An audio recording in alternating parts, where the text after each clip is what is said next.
আসসালামু আলাইকুম। আপনাদের সবাইকে হাফ মিনিট রেসিপির পক্ষ থেকে শুভেচ্ছা অভিনন্দন। আজ পবিত্র শুক্রবার 17 জুলাই 2026। সকালবেলা আমি ঘুম থেকে উঠে ভাত রান্না করেছি। যথারীতি আমাদের আমরা দুজন জীবনের সাথী। দুনিয়া ও আখিরাতে আমরা দুজন একত্রে থাকতে চাই এবং মরে গেলেও আমাদের কবর যেন আল্লাহ একত্রে দেয় এবং আমরা যেন দুজনে একত্রে মরে যাই এবং মরে যাওয়ার পর যেন আল্লাহ ফেরেশতার মাধ্যমে আমাদের কবর দেয়। তো যাই হোক, জীবন তো বাঁচাতেই হবে, বাঁচতে হবে। তো এবার যে চালটা কেনা হয়েছে, চালটা ভীষণ সুন্দর, এমনিতেই খাওয়া যায়, দেখলেই বোঝা যায় যে চালটা কতটা ভালো এবং ভাতটা খুব ঝরঝরে হয় আর ভাত সহজে নষ্ট হয় না। খেয়ে খুব আরাম পাচ্ছি। সকালবেলা ঘুম থেকে উঠে ভাবলাম না, আজকে ভাত খাবো না, ঠিক আছে খিচুড়ি আছে ফ্রিজে সেটা খাবো, কিন্তু খিচুড়ি ফ্রিজের ওটা নষ্ট হয়ে গেছে, যার কারণে আমি আবার ভাত রান্না করলাম। এবং আমার এই যে আম্মু সোনার রাইস কুকারে ভাত তরকারি সব কিছু রান্না করতে আমার ভীষণ ভালো লাগে। এতদিন ঝড় বৃষ্টি হলো, বন্যা গেল, আবার এই যে সকাল থেকে বৃষ্টি শুরু হয়ে গেছে। মনটা অনেক খারাপ, কারণ এই বৃষ্টির কারণে অনেকে অসুস্থ, দুর্গম এলাকায় মানুষের খুব খারাপ অবস্থা দেখে আমি নিজেই অসুস্থ হয়ে পড়েছি।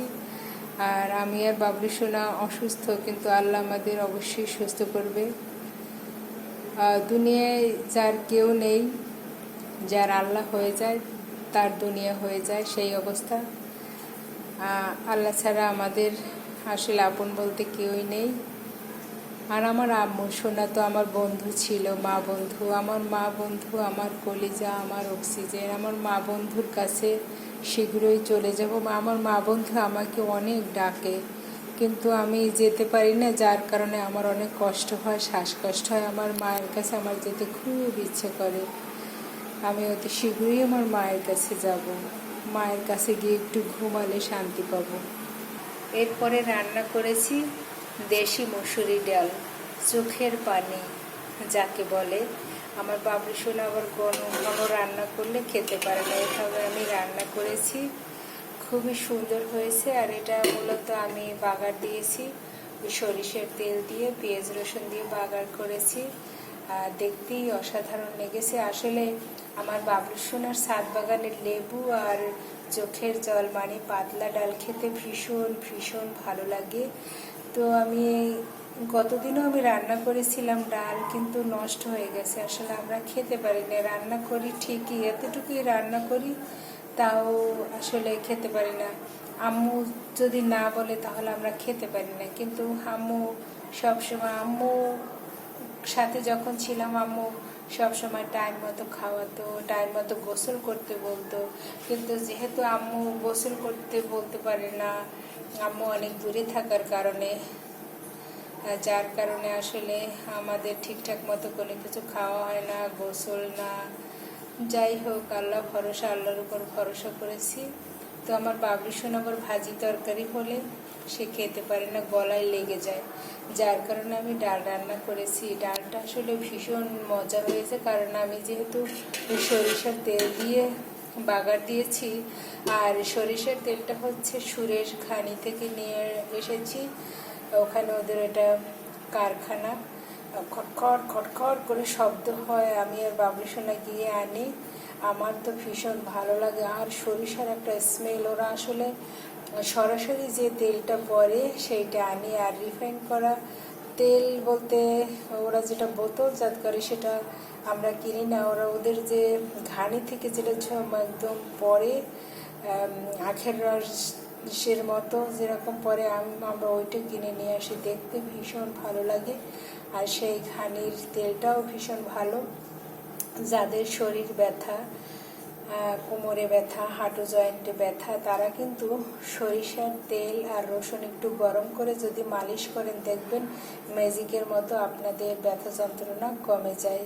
আমি প্রায়ই সেটা করি, তাই আপনাদেরও বললাম, আপনারা মন চাইলে করতে পারেন। আর এটা হচ্ছে চোখের জল মানে দেশি মসুরি ডাল, এটা রান্না করলাম। সাথে আরও আছে কিন্তু ঐতিহাসিক কাঁকরোল ভাজা।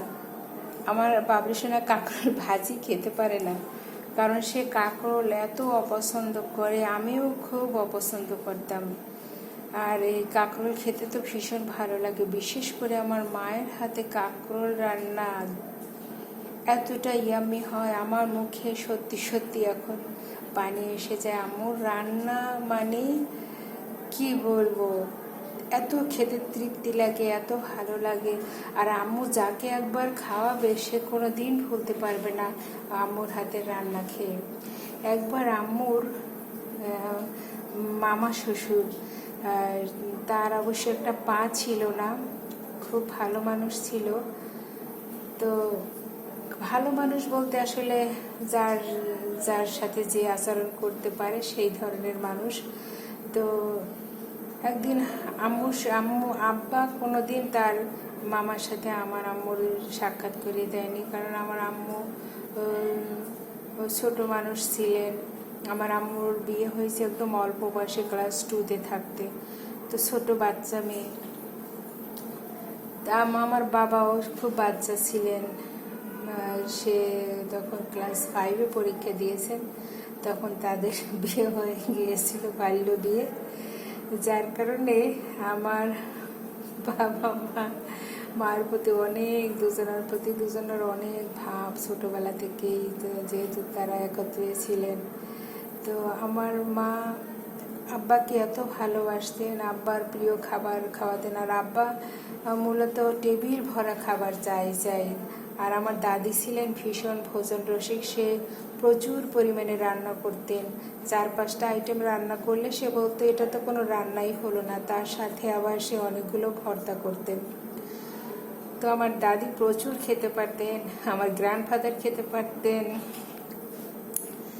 তো আম্মু এত সুন্দর করে যে কাঁকরোল ভাজি করতো, জিভে পানি এসে যেত।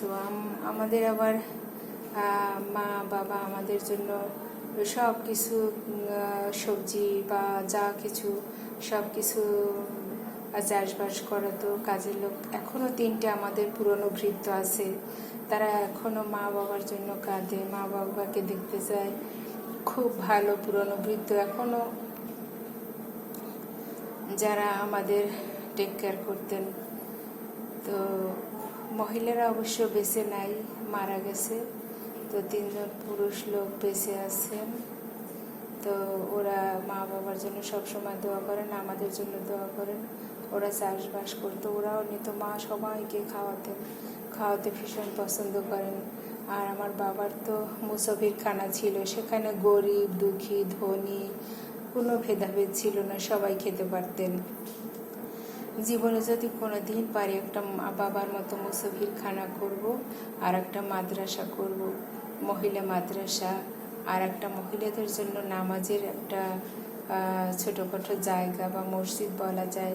কারণ গ্রামের যে মহিলারা, ওরা আসলে জীবন সম্পর্কে কিছুই জানে না। যেমন আমাদের গ্রামের মানুষগুলো শুধু একটাই জানে, শুধু খেতে জানে, খাই করে মানুষের কোনটা কি খাবে, কার কি ক্ষতি করবে, এ ধরনের মানুষ আমরা খুব ঘৃণা করি। অবশ্য আমরা গ্রামে থাকি না, তো ওই ধরনের গ্রামের মানুষ হেদায়েত করার জন্য আমার একটা মসজিদ বানানো দরকার। এই জন্য আমি আসলে চেষ্টা করতেছি যে বাকিটা আল্লাহর ইচ্ছা। গ্রামের মানুষ, মহিলারা শুধু ঝগড়া ঝামেলা করে, এগুলো আমি দেখতে পারি না। তারপরে গ্রামের পুরুষ মানুষ, ওরা ভালো করে নামাজ পড়তে পারে কিনা তাও আমার জানা নেই। তো আমার উচিত গ্রামের প্রত্যেকটা মসজিদে যারা নামাজ পড়ে তাদের প্রশিক্ষণ দেওয়া দরকার। যারা আজান দেয় তাদের আজানের ধ্বনিটা একটু সুন্দর হওয়া উচিত। আমাদের আম্মু রেসিডেন্সের পাশেই সরকারি মসজিদ, সেখানে এক লোক আজান দেয়। আজান শুনে আসলে আজান তো সুন্দর সুর হওয়া উচিত, কিন্তু সুন্দর সুরটা অত সুন্দর না। আমার মনে হয় তার সুরটা একটু সুন্দর করা দরকার। যাই হোক, আমি কোথা থেকে কোথায় গেলাম, সরি।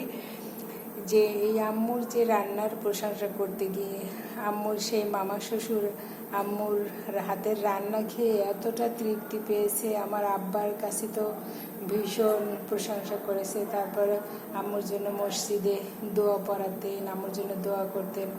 আহা, ওই মামা গিয়ে আব্বার আর এক মামার কাছে বলছে এখন সেও খাবে। এখন আব্বা আমার মায়ের কাছে বলল যে সে আর এক মামা খেতে চায়। আমার আম্মা বললো ঠিক আছে খাবে, তাকেও খাওয়ালো। খেয়ে তারা খুব খুশি হয়েছে। তারা বলেছে তাদের মাও এভাবে খাওয়ায়নি। আসলে আমাদের কোনো অভাব অনটন নেই, আল্লাহ কোনোদিন অভাব অনটন রাখিনি। আল্লাহর কাছে কৃতজ্ঞ। আর একটা জিনিস আমি করেছি, দুজনে দুটো ডিম সিদ্ধ করেছি, কারণ আমরা মাছ মাংস কোনো কিছুই খাই না। তাই সুপার ফুড হিসেবে ডিমকে বেছে নিয়েছি। তাই আমরা দুজনে, আমার বাবু শুনে উঠলে আমরা দুজনে ডিম খাবো। কি সুন্দর কাঁকরোল ভাজি। আর এখন যেহেতু বর্ষা বন্যা চারিদিকে, সব কিছুর দাম এত বেশি বেড়ে গেছে, গরিব মানুষের জন্য খুব কষ্ট হয়, আর মধ্যবিত্তদের জন্য কষ্ট হয়। আর যারা টাকা পয়সা আছে তারা তো কিনে নিতে পারে যে কোনো দামে। সবার জন্য দোয়া করে আল্লাহ যেন সবাইকে অনেক অনেক ভালো রাখেন, সুস্থ রাখেন। পৃথিবীর প্রত্যেকটা মানুষ সুস্থ থাকবে, আল্লাহর কাছে এটাই চাওয়া। যারা অসুস্থ আছে, যারা হাসপাতালে আছে, যারা ডায়ালিসিসের রুগী আছে, যারা অভাব অনটনে আছেন, আল্লাহর কাছে সবার জন্য দোয়া করি। যারা কবরবাসী আছেন, পৃথিবীর সমস্ত কবরবাসীকে আল্লাহ জান্নাতুল ফেরদৌস দান করবেন। আল্লাহর কাছে এটাই চাওয়া। যারা একবার আল্লাহকে ডেকেছে, আল্লাহ তুমি তাদের সবাইকে ক্ষমা করে দিও। আল্লাহ সবাই ভালো থাকবেন, সুস্থ থাকবেন। আল্লাহ হাফেজ।